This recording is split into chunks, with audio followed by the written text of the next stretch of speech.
কুল্লু উম্মতি ইয়াদখুলুনাল জান্নাহ ইল্লা মান আবা ক্বালা মান আবা ইয়া রাসূলুল্লাহ ক্বালা মান আতা'নি দাখালাল জান্নাতা ওয়া মান আসানি ফাকাদ আবা। আমার প্রিয় নবী বলছেন, শোনো, আমার সব উম্মত তোমরা জান্নাতি হবে, সব উম্মত জান্নাতি হবে। হাদিসটা যদি এখানে শেষ হয়ে যেত তাহলেই ভালো ছিল, আমরাও জান্নাতি হতাম। কিন্তু হাদিসটা তো চলমান। আমার রাসূল বলেন, ইল্লা মান আবা, তবে সেই উম্মত জান্নাতে যাবে না যে উম্মত অস্বীকারী হয়ে যাবে। কোন একজন সাহাবী দাঁড়ালেন, জিজ্ঞাসা করলেন, ইয়া রাসূলুল্লাহি মান আবা, হুজুর উম্মত জান্নাতি বুঝলাম, কিন্তু অস্বীকারী আবার কে যে জান্নাত পাবে না? আমার রাসূল এবার ব্যাখ্যা করছেন, মান আতা'নি দাখালাল জান্নাহ ওয়া মান আসানি ফাকাদ আবা। যে উম্মত পুরা জীবনে আমি নবীকে অনুসরণ করবে সে আমার সাথে জান্নাতে ঢুকবে। যে আমাকে পুরা জীবনে অনুসরণ করতে রাজি হবে না তার কপালে জান্নাত নেই। উম্মত দাবি করলে জান্নাত নয়, রাসূলের অনুসরণ করা আবশ্যক। এবার আপনাদের কাছে একটু জানবো, প্রিয় ভাইয়েরা, বলুন তো, রাসূলকে অনুসরণকারীর সংখ্যা বাংলাদেশে খুব বেশি বেশি নাকি খুব কম? আমরা দেখি এমন উম্মত যে 5 ওয়াক্ত নামাজের 1 ওয়াক্ত নামাজও পড়ে না, এমন উম্মত আছে না নাই? সুদে টাকা লাগায় এমন উম্মত আছে না নাই? গোট ছাড়া পাইলে সিগনেচার করে না, এমন উম্মত আছে না নাই? বিড়ি টানে গাঁজা খায় অথচ মুসলমান, এমন আছে না নাই? টাকনুর নিচে কাপড় পরছে, দাড়ি ক্লিন শেভ করছে, নিজের বউ নিজের মেয়েটাকে বেপরদায় স্কুলে কলেজে রাস্তায় ছেড়ে দিচ্ছে, সিগারেট টানতে টানতে মসজিদে যায়, ওযু করে আবার নামাজ পড়ে আসার সময় আরেকটা টানতে টানতে বাড়ি যায়। আজকের মাহফিল আসতো বিড়ি টানছে, এমন মুসল্লি আছে না নাই? আমার রাসূলের সাথে তোমার জীবনের মিল কোথায়? এই জন্য আমার রাসূল বলছেন, তাফতারিকু উম্মতি আলা 73 মিল্লাহ, আমার উম্মত গুলো 73 ভাগে ভাগ হয়ে যাবে। কুল্লুহুম ফিন্নার ইল্লা ওয়াহিদা, তার মাঝে 72 দল, 72 ভাগ আমার উম্মত, অথচ জাহান্নামী হবে। 73 ভাগের মাঝে 72 দল যদি, 72 ভাগ যদি জাহান্নামী হয়, জান্নাতি ভাগ কয়টা? মাত্র একটা, মাত্র একটা, মাত্র একটা। আর জান্নাত যদি না পান, আপনি মানুষ হয়ে জন্মগ্রহণ করাই দরকার ছিল না। গরু ছাগল হওয়া ভালো ছিল, মোটা হতেন, তাজা হতেন, মানুষ জবে করে খেয়ে ফেলত, আপনি শেষ। জাহান্নাম আর জান্নাত নাই, শাস্তির ব্যবস্থা নাই। পশু পাখি হতেন, এক সময় মরে যেতেন, মাটিতে মিশে যেতেন, অথবা মানুষ জবে করে খেয়ে ফেলতো, আপনার শেষ, জাহান্নামে যাওয়া লাগতো না। কিন্তু যদি আপনি জাহান্নামে যাওয়া লাগে, সেখানে শাস্তির শুরু আছে আর কোনোদিন শেষ নেই। আর আল্লাহর জান্নাতে কারা যাবে? 72 দল জাহান্নামী। কিলা ইয়া রাসূলুল্লাহি ওয়া মাহি, কোন একজন সাহাবী প্রশ্ন করলেন, হে আল্লাহর নবী, তাহলে একদল জান্নাতি, সে জান্নাতি দল কোনটা? প্রিয় নবী জবাব দেন, মা আনা আলাইহি ওয়া আসহাবী, আমি নবী মুহাম্মদ এবং আমার সাহাবারা যেই দলে আছি, যেই মতে আছি, তোমরা যারা সেই দলে যোগ দিবা তোমরাই হবে জান্নাতি। রাসূলের দলে যোগ দিলে জান্নাত পাওয়া যায়। কার দলে? ভাইয়েরা একটু দয়া করে কথা বলিয়েন, কার দলে? আচ্ছা, আপনাদের দেবিদ্বার এলাকায় মানুষ মারা গেলে কবরে দিতে বিসমিল্লাহি ওয়া আলা মিল্লাতে রাসূলিল্লাহ দোয়াটা আছে না নাই? আচ্ছা, দোয়ার অর্থ কি? দেখেন, একটু খেয়াল করেন। বিসমিল্লাহি আল্লাহর নামে, ওয়া আলা মিল্লাতি রাসূলিল্লাহ এবং রাসূলের দলে। তাহলে আমরা যখন মানুষের কবরে দেই তখন কার দলে দেই? কারণটা কি? কারণ আমরা জানি রাসূলের দলে যোগ না দিলে জান্নাত পাওয়া যাবে না। রাসূল বলছে জান্নাতি এক দল, যেটা আমি এবং আমার সাহাবাদের দল। এবার আপনারা একটু বলুন তো, রাসূলের দল যদি ক্ষমতায় যায়, যদি আজকে রাসূলের দল থাকতো আর তারা ক্ষমতায় যেত, ধর্মনিরপেক্ষ সংবিধান দিয়ে দেশ চলতো না রাসূলের দল ক্ষমতায় গেলে কোরআন দিয়ে দেশ চলতো? আমার রাসূল যখন ক্ষমতায় ছিলেন মদিনায় 10 বছর, দেশটা কি তিনি নিজের মন মতো চালাইছে না আল্লাহর কোরআন মতো চালাইছে? আরে একজন চোর মহিলা ধরা পড়ছিল, প্রিয় নবীজির কাছে ওনার নাতি ওসামা বিন যায়েদ রাদিয়াল্লাহু তাআলা আনহু গিয়ে সুপারিশ করলেন, দাদা এই মহিলার বিয়ে হয়নি, যদি তার আপনি হাত কেটে দেন তাহলে তো এমন একটা খুদ দেখা কেউ তাকে বিয়ে করতে আর চাইবে না, বলবে চোরনি, চোর মহিলা। এবং এই মহিলা বড় সম্ভ্রান্ত বংশের, যদি তার আপনি হাত কেটে দেন তাহলে পুরা বংশের নাক কাটা যাবে, মুখে চুনকালি লাগবে। দাদা তাকে কি হাত না কেটে অন্য শাস্তি দেয়া যায় না? আমার রাসূলের চেহারা লাল হয়ে গেল, তিনি রেগে গেলেন, বললেন ওসামা তুমি ছোট মানুষ, তোমার মাথায় তো বুদ্ধি আসার কথা না, নিশ্চয় তোমার কেউ না কেউ পাঠাইছে, কারা পাঠাইছে ওদেরকে ডাইকা নিয়ে আসো যাও। আসলে পাঠাইছে আবু বকর, ওমর, ওসমান, এই জাতীয় সাহাবারা। কারণ ওনাদের মাঝে গল্প গুজব হচ্ছিল যে চোরের হাত কাটার বিধান এখনো ইসলামে শুরু হয়নি, নাজিল হয়েছে মাত্র। তাই তারা ভাবলো রাসূল যদি চান এটা শিথিল তিনি করলে করতেও পারেন, তিনি তো সাহেবুল ওহী, তাই তার কাছে পরামর্শ দেই না। কিন্তু আবু বকর বলে এই পরামর্শ আমি দিতে, ওমর আপনি দেন, ওমর বলে আমিও পারবো না। শেষ পর্যন্ত খুঁজে বাইর করছে ছোট্ট ওসামা। তারা বললেন যে রাসূল ওসামাকে খুব ভালোবাসে, এজন্য হে যদি কয় তাহলে বেশি রাগ মাগ হয়তো দেখাবে না। আল্লাহর হাবিবের অর্ডার মোতাবেক ওসামা বিন যায়েদ রাদিয়াল্লাহু তাআলা আনহুমা আবু বকর, ওমর, ওসমান সাহাবাদেরকে ডাকলেন, রাসূল আপনাদেরকে ডাকে। প্রিয় নবীজির সামনে তারা হাজির হলেন। আল্লাহর নবী দাঁড়ায় একটা ভাষণ দিলেন। সংক্ষিপ্ত ভাষণে তিনি বললেন, লাওয়ান্না ফাতেমাতা বিনতা মুহাম্মাদিন সারাকাত ইন্না মুহাম্মাদান লা ইয়াকতাউ ইয়াদাহা। ও আমার সাহাবারা শোনো, ওই মহিলা নয়, মুহাম্মাদের মেয়ে ফাতেমা যদি চুরি করে, নবী মুহাম্মদ ফাতেমার হাতটাও কেটেই দেবে। তোমরা কিভাবে ভাবো আমি তাকে ছাড় দেব? হাত কেটে দাও। হাত সাথে সাথে কেটে দেয়া হলো। ও প্রিয় ভাইরা, নবী মুহাম্মদ এত শক্ত হলেন কেন? কারণ চোর ধরে হাত কেটে দাও অর্ডারটা কার? একটু জোরে বলেন, অর্ডারটা কার? আল্লাহর কথার বাহিরে চলার কোন অধিকার রাসূলের আছে নাকি? কোরআন মানতে আপনি আমি যেমন বাধ্য, নবী মুহাম্মদ ওহী মানতে বাধ্য। আল্লাহ নিজে বলছেন, কুল ইন আত্তাবিউ ইল্লা মা ইউহা ইলাইয়া ইন্নী আখাফু ইয়াউমিন আযীম। কঠিন কিয়ামতের দিনের আযাবের ভয় আমিও করি, আল্লাহ সেদিন আমাকে রেহাই দেবেন না। হাত কেটে দেয়া হলো। ও প্রিয় ভাইরা, রাসূলকে মানতে হবে, সুন্নাহকে মানতে হবে। আল্লাহর নবীকে যারা মানবে তারাই হবে জান্নাতি, রাসূলের দল, ইসলামওয়ালা, কোরআনওয়ালা। তাই মদিনা তিনি 10 বছর কোরআন দিয়ে চালালেন।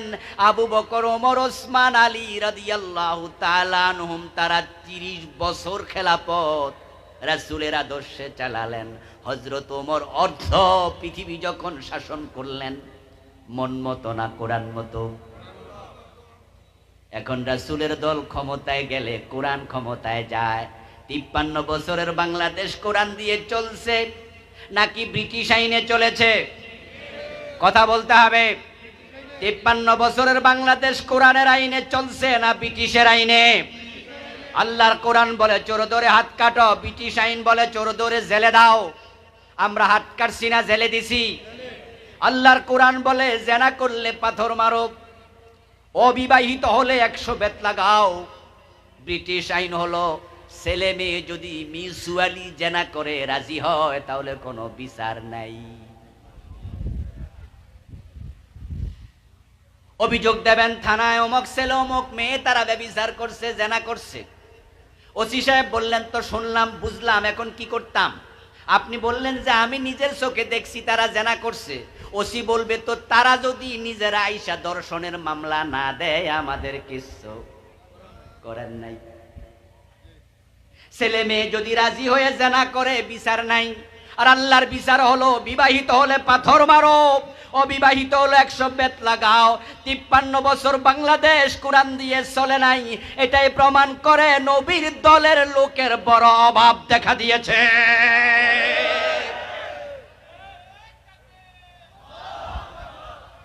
কিন্তু যখন কবরে দেয় তখন সবাই মিল্লা কয় বিসমিল্লাহি ওয়ালা মিল্লাতে রাসূল, রাসূলের দলে দিলাম।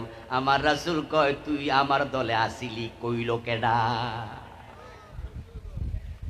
যারা ধর্মনিরপেক্ষ মতবাদের পক্ষে এই 53 বছর যারা দেশ চালাইল ডক্টর কামাল মিয়ার লেখা সংবিধান দিয়ে, বাংলাদেশের চলমান সংবিধান, এটা ধর্মনিরপেক্ষ সংবিধান।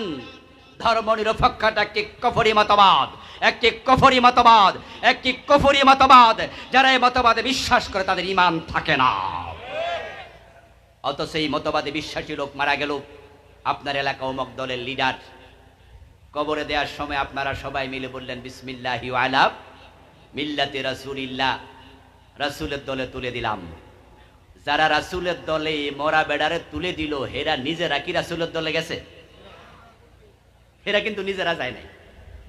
হেরা বরং বেড়ার লাশ সামনে নিয়ে মাইক হাতে নিয়ে বলছে এখন বক্তৃতা দেবেন অমক দলের অমক নেতা, অমক দলের অমক নেতা। হে বেড়া বক্তৃতা দিল যে আমাদের আজকে যার লাশ সামনে নিয়ে আমরা আছি উনি কিন্তু আমাদের দলের কর্মী ছিলেন, অমক ইউনিয়নের সভাপতি ছিলেন।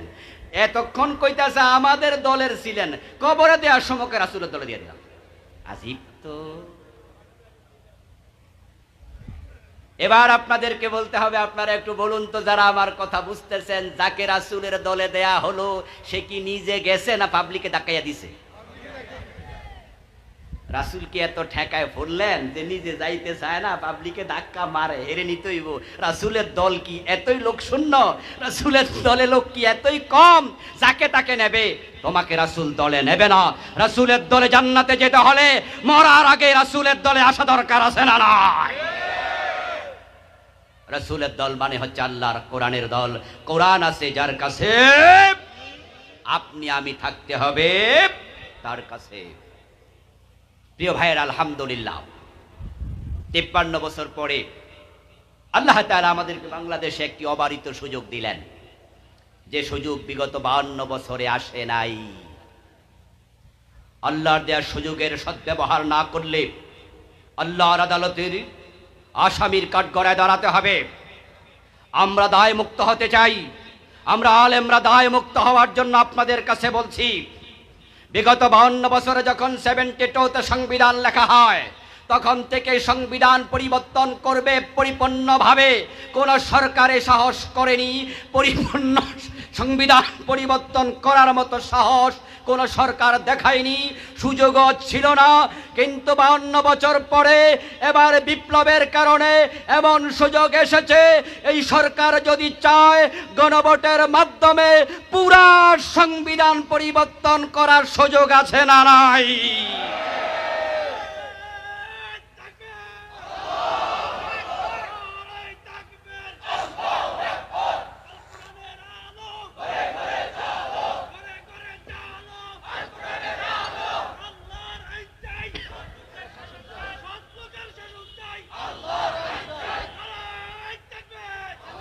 আমার প্রিয় ভাইয়েরা,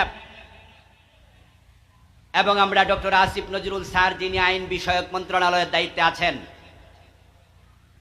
ওনার বক্তৃতায় প্রথম দিকে শুনেছি উনিও বলছেন যে হ্যাঁ সংবিধানকে সংস্কার করতেই আপনারা শুনেছেন। তাহলে বোঝা গেল সংবিধান সংস্কার করার সুযোগ আমাদের হাতে এসে গেছে।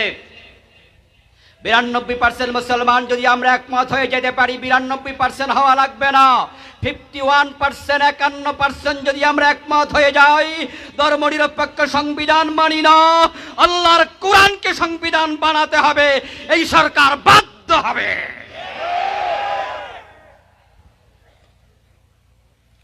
আপনাদের কাছে আমি জানতে চাই, কোরআন যদি সংবিধান হয় আমাদের কি লস হবে না লাভ হবে? কোরআনের মাঝে শান্তি আছে না নাই? প্রগতি, সমৃদ্ধি, উন্নতি আছে না নাই? কোরআন এমন এক কিতাব, প্রিয় নবীজি যেই যুগে নিয়ে এসেছিলেন সে যুগের নাম ছিল আইয়ামে জাহেলিয়া, অজ্ঞতার যুগ, বর্বরতার যুগ, তামাশার যুগ, অন্ধকার যুগ। কিন্তু কোরআন যখন রাসূল মদিনায় প্রতিষ্ঠিত করে ফেললেন, সমাজে কায়েম করলেন, সেই যুগ হয়ে গেল পৃথিবীর সর্বশ্রেষ্ঠ যুগ। প্রিয় নবীজি ইন্তেকালের আগে বলেছেন, খায়রুল কুরুনি করনি, আমার যুগ হচ্ছে পৃথিবীর সেরা যুগ।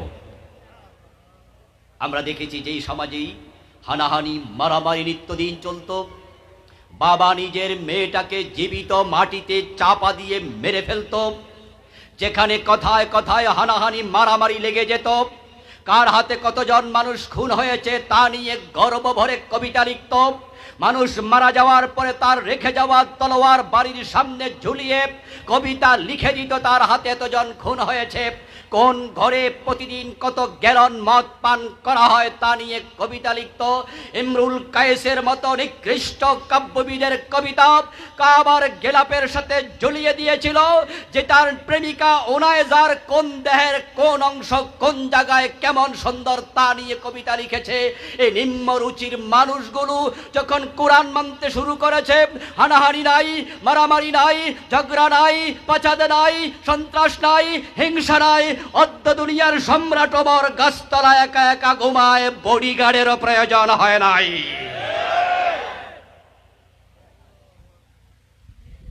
প্রিয় নবীজি সাল্লাল্লাহু আলাইহি ওয়াসাল্লাম মদিনায় প্রেসিডেন্ট ছিলেন মাত্র 10 বছর, মক্কায় 13 বছর, মদিনায় কয় বছর? 10। মক্কায় ইসলাম কায়েম করতে তিনি পারেননি, মদিনায় কায়েম হয়েছে। আল্লাহর হাবিব সাল্লাল্লাহু আলাইহি ওয়াসাল্লামের ইন্তেকালের পরে আবু বকর সিদ্দিক খলিফা ছিলেন মাত্র 2 বছর 3 মাস। রাসূলের কয় বছর? ওয়াজ কিছু বাড়িতে নিয়ে নাকি? মাশাআল্লাহ। রাসূল ছিলেন মদিনায় প্রেসিডেন্ট কয় বছর? 10। আবু বকর কয় বছর? 2 বছর 3 মাস, 2 বছর, তাহলে 12 বছর। আবু বকর রাদিয়াল্লাহু আনহু ইন্তেকালের পরে খলিফা হলেন হযরত ওমর। ওমর যখন খলিফা হলেন, পৃথিবীর অর্ধেক পর্যন্ত ইসলাম বিস্তৃত হয়েছে, পারস্য বিজয় হয়েছে, রোম বিজয় হয়েছে, অর্ধ পৃথিবী করেছ শাসন, ধুলার তখ্তে বসে, খেজুর পাতার প্রাসাদ তোমার বারে বারে গেছে খসে। কবি নজরুল বলেন, অর্ধ পৃথিবী তুমি শাসন করেছ। হযরত ওমরের জামানে আমরা দেখেছি মাত্র 12 বছরের পরে জাহিলিয়া তেমন ভাবে দূর হয়েছে। হযরত ওমর গাছতলায় ঘুমায়া থাকতেন, বডিগার্ডের প্রয়োজন ছিল না। মদিনা থেকে জেরুজালেম পর্যন্ত চলে গিয়েছেন 1000 কিলোমিটারের বেশি। হযরত ওমরের সাথে ওটের রশি টানার জন্য মাত্র একজন চাকর ছিল, সাথে কোনো বডিগার্ডের প্রয়োজন হয় নাই। কোরআন সমাজে কায়েম হলে শান্তি আসে। কোরআন এমন এক কিতাব যার সামনে সবাই সমান। নবী মুহাম্মদ বলেছেন, আমার মেয়ে ফাতেমা চুরি করলে হাত কেটে দেব। আপনারাই বলেন তো, বাংলাদেশে যদি কোরআনের হাত কাটার বিধানটা চালু করে দেয়া যায়, আর চুরি ডাকাতি লুটতরাজ বন্ধ হয়ে যায়, এই দেশের টাকা বিদেশে পাচার বন্ধ হয়ে যায়, যারা পাচার করে হাত কাটা শুরু হয়ে যায়, তাহলে সোনার বাংলা গড়তে লাগবে কত বছর? আমার ভাইয়েরা, আমরা 1-2 যুগের ভিতরে বাংলাদেশের রাস্তাগুলো আর পাকা করা লাগবে না। যেই পরিমাণ বাজেট হয়, বাজেটের যদি 60-70% টাকা কাজে লাগানো যেত, তাহলে এক এক রাস্তা 30 বছরও কিচ্ছু হতো না। কিন্তু বাজেট হয় 1 কোটি, খরচ হয় 15 লাখ 20 লাখ, ঠিক কিনা? তাই কাজ শেষ হওয়ার আগেই চামড়া শেষ, বাকি 80 লাখ চুরি হয়ে গেল। প্রধানমন্ত্রী বলেছেন তার বাড়িতে নাকি উনার চাকর ছিল, সে নাকি এখন 4000 কোটি টাকার মালিক। হেলিকপ্টার ছাড়া চলে না। এই কথাগুলো কি আমাদের না সাবেক প্রধানমন্ত্রী? উনি বলেছেন তার বাড়ির চাকর তার ফিএস টাইপের লোক, মানে তার পার্সোনাল লোক। ওই চাকর যদি 4,000 কোটি টাকার মালিক হয়, আমাদের প্রশ্ন তাহলে বাড়িওয়ালা কত কোটি টাকার মালিক? বাড়িওয়ালার খবর কি? তবে খবর বের হবে ইনশাআল্লাহ। ইসলাম আসলে এখানেই সমৃদ্ধি, এখানে শান্তি। চুরি বন্ধ হয়ে যাবে, ডাকাতি থাকবে না, আসলে চড়ানো হবে। আপনার যুবতী মেয়ে, হিন্দু বৌদ্ধ খ্রিস্টান সবার জন্য নিরাপত্তা আসবে। হিন্দুর সুন্দরী মেয়েটা এই ধামতির হিন্দু বাড়ি থেকে রাতের গভীরে বাড়ি চলে যাবে চান্দিনা তার শ্বশুর বাড়িতে, স্বর্ণের গহনা গলায় দিয়ে সামনে দাঁড়িয়ে কোনো লম্পট জিজ্ঞাসা করবে না তোমার বাড়ি কোথায়, এ সুযোগ থাকবে না। আল্লাহর আইন সবার জন্য সমান। কোন হিন্দু নারী দর্শিতা হলে আদালতে মামলা যাওয়ার পরে দেখা যায় যদি সে এলাকার এমপির মুসলিম ছেলে দর্শনকারী, আল্লাহর আইনে বিচার তাকেও করা হবে, চুল পরিমাণ ছাড় দেওয়া হবে না। মদ পান করলে যদি 80 বেত লাগানো শুরু হয়ে যায়, 6 মাস পরে মদ পানকারী পাওয়া যাবে না। দর্শনের শাস্তি হত্যা, প্রজম করা হলে, সুরে চড়ানো হলে দর্শনকারী পাওয়া যাবে না। আর জাকাতের সুষ্ঠু ব্যবহার যদি শুরু হয়ে যায়, ইসলাম আসার পরে সরকার জাকাত তোলে ধনীদের থেকে গরিবের মাঝে বন্টন করবে, এটা সরকারের দায়িত্ব। গরিব থাকবে না। অমরের সময় আমরা দেখেছি জাকাত বিভাগের কর্মচারী কান্দে নিয়ে জাকাতের টাকার বস্তা হেঁটে বেড়াতো, জাকাত খাওয়ার লোক খোঁজে পায় নাই। আপনাদের কাছে আবার জানতে চাইবো, সে কোরআন বাংলাদেশে দরকার আছে না নাই? কোরআন আসলে আপনাদের কোনো লস আছে? এবার বলুন তো, কোরআনের পক্ষে যদি না থেকে মরে যান, লস আছে না নাই? আপনারে পাবলিক বলবে বিসমিল্লাহি ওয়ালা মিল্লাতে রাসূলিল্লাহ, কিন্তু আপনার কবরে রাসূল এসে বলবে না তুমি আমার মিল্লাতে ছিলে না।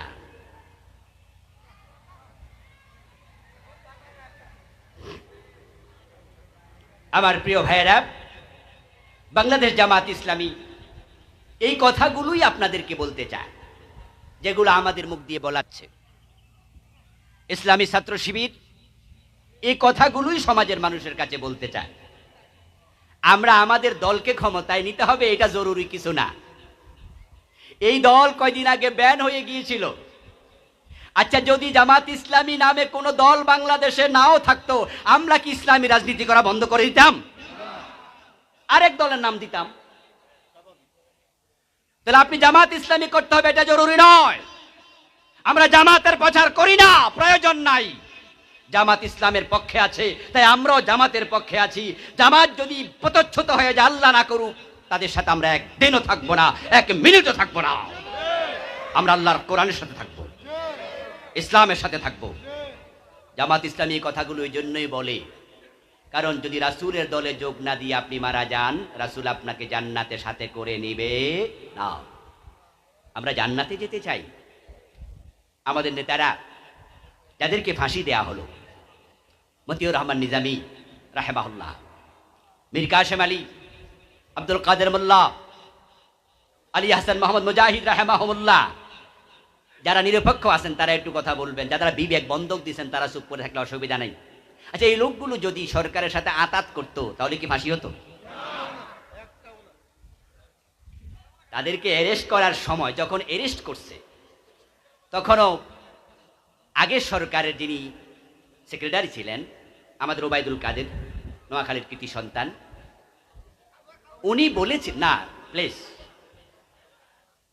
ওবায়দুল কাদের উনি বলেছিলেন যে আমরা একটি প্রতীকী বিচার করব। আমরা ওদেরকে ধরেছি, তবে ওদেরকে আমরা প্রতীকী, জাস্ট প্রতীকী একটা বিচার, আসলে বিচার করব না। কিন্তু শেষ পর্যন্ত তো ফাঁসিও দিল, কারণ আসলে ব্যাপারটা বাংলাদেশে ছিল না, ব্যাপারটা ইন্ডিয়া থেকে এসেছে। পুরাটা কলকাঠি ইন্ডিয়া থেকে এসেছে। এখানে জাস্ট রায় পড়ে শোনানো হয়েছে, এখানে রায় লেখা হয় নাই, লেখা হয়েছে কলকাতা অথবা দিল্লিতে। এখন জামাতের নেতারা যদি আন্ডারগ্রাউন্ডে বলতেন যে ঠিক আছে, আমরা এখন থেকে আর ইন্ডিয়ার বিরুদ্ধে কিছু বলবো না, এবং বাংলাদেশেও আমরা আর এই সরকারের বিরুদ্ধে কিছু বলবো না, তাহলে কিন্তু তাদেরকেও ছেড়ে দেয়া হতো। তার প্রমাণ আল্লামা সাইদির কাছে তারা সরাসরি প্রস্তাব দিয়েছিল। ওনার 3 জন ছেলে এখন বেঁচে আছেন, বড়জন মারা গেছে। আল্লামা সাইদি রাহেমাহুল্লাহর পরিবারের সাথে আমার সম্পর্ক খুবই নিবিড়, আমি ওনাদেরকে খুবই ভালোবাসি। এই জন্য আল্লামা সাইদি যখন জেলে ছিল, ওনাকে জেলখানা আমি দেখতেও গিয়েছিলাম। জেল কোড এগুলো অ্যালাউ করে না, জেল কোড পরিবারের লোক ছাড়া আর কাউকে অ্যালাউ করে না। এই জন্য কারা কারা দেখতে যাবে তার তালিকাও দেয়া লাগে। কিন্তু হুজুর থেকে অনুমতি আনছে, যে বলছে যে বাসার ভাই দেখা করতে চায়। হুজুর বলছে ওরা আসতে একদিন নিয়ে আইসো। আমি গেছি হুজুরের সাথে জেলখানায় গিয়ে 14-15 মিনিট লাগাতার কথা বলেছি। ওনার বড় ছেলে যিনি বর্তমান শামীম সাইদি, শামীম ভাই বললেন যে ওনাদেরকে গোয়েন্দা বিভাগের লোকেরা মিন্টো রোডের অফিসে ডেকে নিয়েছে, কামাল উদ্দিন জাফরি হুজুরকে ডেকে নিয়েছে, শামীম ভাইকে ডেকে নিয়েছে। ওই দিন আল্লামা সাইদিকে জেলখানা থেকে মিন্টো রোডে এনেছে, 3 জনকে 3 রুমে রেখেছে। তারা দেখা হয়েছে কিন্তু আলাদা রেখে বলছে যে আপনারা হুজুরকে অনেক বুঝাইছি যে হুজুর আপনি দলটা আর কইরেন না, আপনি যদি নিজে নতুন কোনো দল বানান সরকার আপনাকে সহযোগিতা করবে, নতুন কোনো দল যদি নাও বানায় আপনি এই দল করবেন না এই ঘোষণা দেন তাহলেও সহযোগিতা করবে, আপনাকে ছেড়ে দেয়া হবে। শামীম ভাইকে বলল আপনার বাবারে বুঝাইছি, উনি আমাদের কথা শুনতে রাজি না, উনি কয় অন্য টপিক বলেন, এই টপিক বাদ। সুবহানাল্লাহ পড়বেন না প্রিয় ভাইরা? আপনাকে ডেকে এনেছি এই কারণে যে আপনার বাবাকে আপনি একটু বুঝান। শামীম ভাই বললেন যে আমি বলছি যে আব্বার কাছেই কথা বলার সাহস আমার নাই।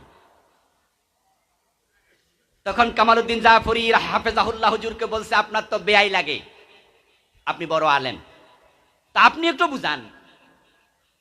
উনি বলছেন যে শামীম বলছে, শামীম কইব না, শামীমেরটা আমারে শুনাইলেন, বা ওনারা দুজন দেখা হয়েছে, কথা হয়েছে, একদিনে তো গেছেন, হয়তো নিজেরা নিজেরা কথা বলছে। বলছে আমি বেয়াই, আমি তো আরো দূরের, আমি কইতে পারবো না। আমার প্রিয় ভাইয়েরা, শামীম ভাই রাজি হয়নি, আল্লামা কামাল উদ্দিন জাফরি কেন রাজি হয়নি? তারা দুজনেই জানতেন আল্লামা সাইদিকে দুনিয়ার যদি সূর্য এক হাতে চন্দ্র আর এক হাতে দেয়া হয়, তারপরে তিনি জামাত ইসলামী থেকে 1 চুল পরিমাণ দূরে যেতে রাজি হবে না। উনাকে যদি 5 বার 10 বার ফাঁসি দেয় উনি বলতে রাজি হবেন আমি দল ছেড়ে দিলাম।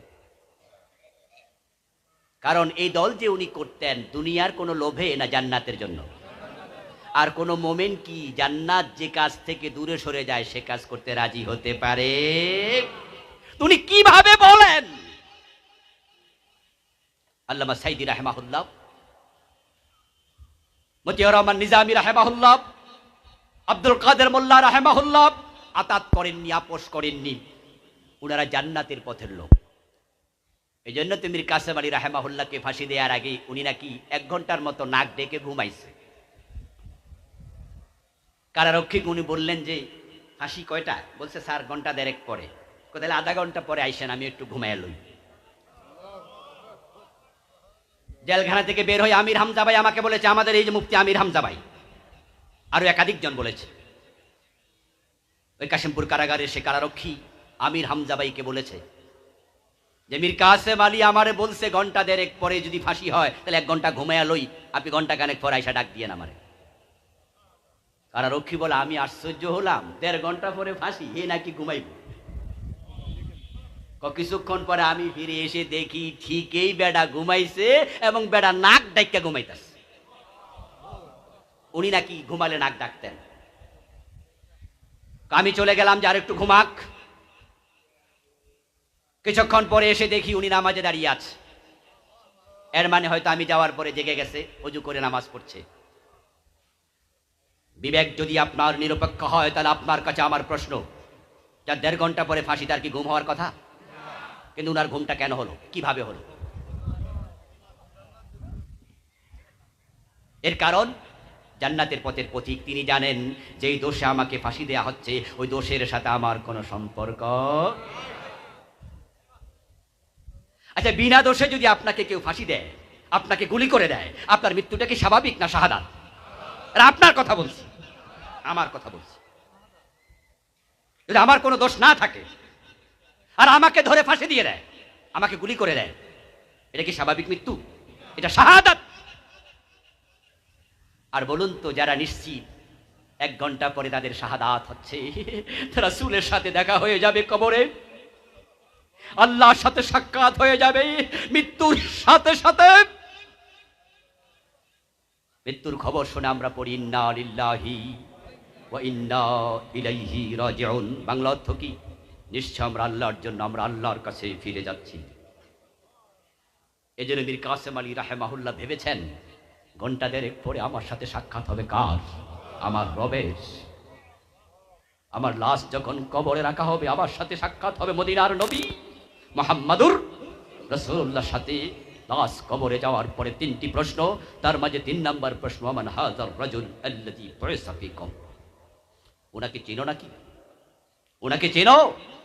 আল্লাহর নবীকে কবরে দেখানো হবে, মদিনার নবীকে কবরস্থ ব্যক্তি নিজের চোখে দেখবে। ওয়ামান হাযার রাজুল, ওয়ামা হাযার রাজুল, যালিকা রাজুল বলা হবে না, যালিকা মানে ওই লোক, হাযা মানে এই লোক। কবরে ফেরেশতা হাযা বলবে, যালিকা বলবে না। এতে বোঝা যায় মদিনার নবীকে আল্লাহ কবরের মাঝে হাজির করবেন। সুবহানাল্লাহ পড়েন। যে নবীর আদর্শ ধারণ করে, এই যে আমার আলোচনার প্রথম থেকে এখন পর্যন্ত আমি যে আদর্শের কথা বলছি, যে কোরআন সুন্নাহর কথা বলছি, আমি আমার দল, বাবার দল, নেতার দল, আমার অমুক তমক তাদের কথা তো একবারও বলিনি, বলেছি আল্লাহর কোরআনের কথা, ঠিক না? রাসূলের হাদিসের কথা, কোরআনকে ক্ষমতা নেওয়ার কথা বলছি। আচ্ছা, এই কথাগুলো বলার কারণে যদি ধরেন আমারে ফাঁসি দেন, আমিও তো ঘুমাবো মৃত্যুর আগে, আমিও তো টেনশন করার কথা না, আমি জানি আমার এটা শাহাদাতের মৃত্যু, ঠিক না? প্রশান্তি অন্তরে আসবে। উনি একা নন। মতিউর রহমান নিজামী রাহেমাহুল্লাহকে উনার পরিবারের লোকেরা দেখতে যখন গেলেন, বিদায় হয়ে যাবে কিছুক্ষণ পর ফাঁসি, সবার শেষে উনার ছেলে নাজিব ভাই যখন বের হন, উনি ব্যারিস্টার নাজিব ভাইকে বললেন, নাজিব, আমার জানাজার নামাজের ইমামতি তুমি করিও। ছেলেরা বলতেছে যে আমার জানাজার নামাজের ইমামতি তুমি করিও, আর তুমি পাবনায় যাবে যখন, আমার কবর তো পাবনায় দিবা, তোমার মাকে সাথে নিও না, উনি বুড়া মানুষ, আসা যাওয়া কষ্ট পাবে, যেহেতু ওই তো কিছুক্ষণ আগে আমার সাথে দেখা হয়েছে, উনি তো দেখে গেল আমাকে, সাথে করে আবার লাশ দেখার জন্য পাবনায় নেওয়া দরকার নাই, উনাকে ঢাকায় রেখো, তোমরা চলে যেও। আর তুমি বলো তো, আমি যখন জেলখানার মঞ্চে যাব তখন কি লুঙ্গি, আমি ফাঁসির মঞ্চে যাব, আমি কি লুঙ্গি পরবো নাকি আমি পাজামা পরবো? ছেলের সাথে গল্প করছে। আচ্ছা, যার কিছুক্ষণ পরে ফাঁসি হবে, এ বেটার লুঙ্গি আছে না না, এই চিন্তা মাথাটা আইলো কেমনে? আর পরামর্শ করছে কি পরবো, লুঙ্গি না পাজামা, ইমামতি কে করবে, মাকে সঙ্গে নেবে কিনা। এই কথাগুলো থেকে কি বোঝা যায়? বোঝা যায় যে আমাদের মৃত্যুর কথা শুনলে আমরা যতটা একবারে বেকুল হয়ে যাই, আমরা অস্থির হয়ে ভয় পাই, এই আল্লাহর বান্দাগুলার ভিতরে শাহাদাতের খবর কোনো ভয় সৃষ্টি করতে পারে নাই।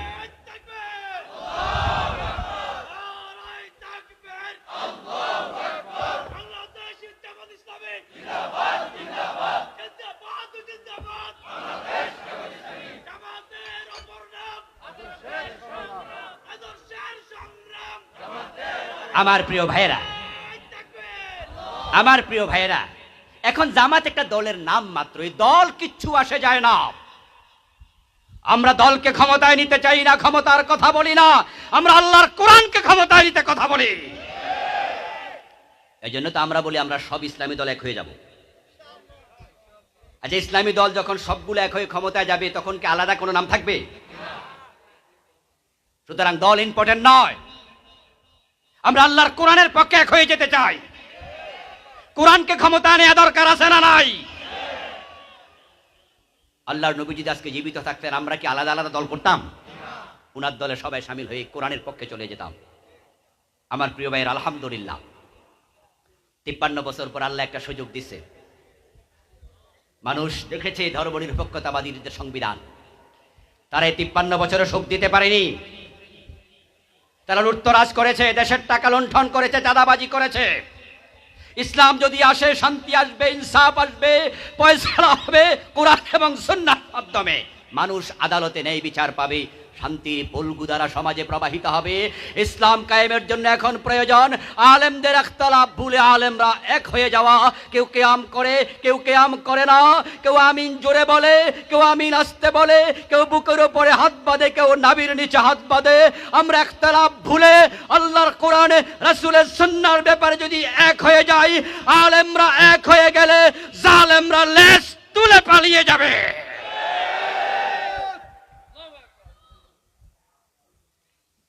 আমাদের শেষ ঠিকানা কোরআন এবং সুন্নাহ। এ বিষয়ে কোন ইখতিলাফ আছে? এই ভাই আপনি আমিন জোরে বলেন কেন? ইখতিলাফ। বললো আমিন জোরে বলার হাদিস আছে তাই বলি।